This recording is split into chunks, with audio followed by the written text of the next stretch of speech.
সাবেক প্রধানমন্ত্রী শেখ হাসিনা পালিয়ে যাওয়ার পর আত্মগোপনে চলে যায় আওয়ামী লীগের এমপি মন্ত্রীরা। কে কোথায় পালিয়ে গেছে সে তথ্য গণমাধ্যমে ঠিকই প্রকাশ পায়, কিন্তু কোনো হদিসই পাওয়া যাচ্ছিল না আওয়ামী লীগ সাধারণ সম্পাদকের। এমত অবস্থায় ভারতের কলকাতায় ওবায়দুল কাদেরের মুখ ঢাকা একটি ছবি প্রকাশ পায়, যা বেশ আলোচনার জন্ম দেয়। সোশ্যাল মিডিয়ায় সম্প্রতি ছড়িয়ে পড়া ছবিতে একটি হাসপাতাল সদৃশ ভবনের সামনে ওবায়দুল কাদেরকে মুখ ঢাকা অবস্থায় দাঁড়িয়ে থাকতে দেখা যায়। ছবিটির যথার্থতা যাচাই করতে রিভার্স ইমেজ সার্চের সহায়তা নেওয়া হয়। দেখা যায় একাধিক ফেসবুক অ্যাকাউন্টে একই ছবি ছড়ানো হলেও কোথাও নির্ভরযোগ্য উৎস উল্লেখ নেই। ওবায়দুল কাদেরের অফিসিয়াল ফেসবুক পেজেও এ সংক্রান্ত কোনো পোস্ট দেখা যায়নি। স্যান্ডেলিনা সো, রূপচর্চায় আভিজাত্য।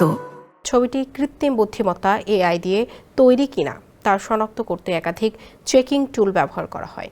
এর মধ্যে ইভিট এআই নামক একটি টুল নিজস্ব বিশ্লেষণে জানায় ছবিটি এআই দিয়ে তৈরি এমন সম্ভাবনা 94%। ফলে বলা যায় ভারতে ওবায়দুল কাদেরের উপস্থিতি নিয়ে যেসব দাবি করা হয়েছে তার ভিত্তি বাস্তব নয়। সামাজিক মাধ্যমে ভাইরাল হওয়া ছবিটি কৃত্রিমভাবে তৈরি, বাস্তব নয়।